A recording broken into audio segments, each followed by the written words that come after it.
quelle est la différence entre la conscience et l'esprit? Dans la nomenclature, c'est un petit peu délicat. Il n'y a pas de consensus.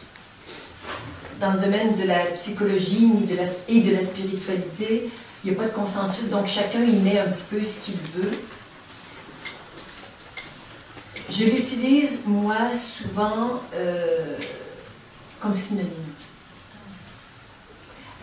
Quoique parfois, tu vois, on peut dire l'esprit d'un lieu, tu vois, c'est sa sorte de présence, c'est l'énergie un petit peu particulière qu'il porte. Hein.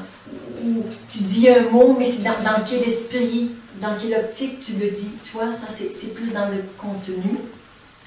Mais très souvent, je vais utiliser l'être conscient ou la conscience individuelle pour le distinguer de la conscience pure et totale qui est toujours partout en tout et dans la conscience individuelle. Mais comme ici, on est dans le relatif, ça c'est en développement, alors que la conscience totale, elle n'est pas en développement, elle est, et elle porte en elle tous les niveaux de conscience et d'inconscience. Alors, j'utilise souvent esprit conscient, être conscient, conscience individuelle. Parfois même, je dis conscience, mais vous savez que je parle d'une conscience individuelle qui, elle, est toujours en développement. Et plus cette conscience individuelle se relie à la conscience totale, plus elle est en développement parce qu'elle est connectée à la potentialité de tout ce qu'elle peut faire en tant que conscience. Alors, plus la conscience individuelle,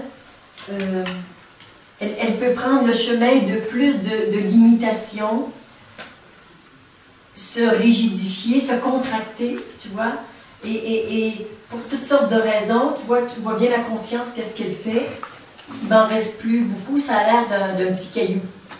Alors, avec un petit caillou, je ne peux pas trop percevoir où j'en suis dans ma vie, ce qui se passe autour de moi, alors que cette conscience, elle peut être en expansion et s'ouvrir et s'ouvrir et s'ouvrir et devenir de plus en plus grande, de plus en plus fine, de plus en plus précise. Voilà, ça c'est en développement. Mais plus elle se connecte à la conscience totale, plus elle se développe et plus elle descend dans la matérialité avec des croyances, des souffrances, des difficultés, tout ça, elle peut se contracter. Donc elle descend, elle s'identifie à la matière, alors que là, elle s'ouvre. Dans ce sens-là, on peut parler de l'esprit conscient, de l'être conscient.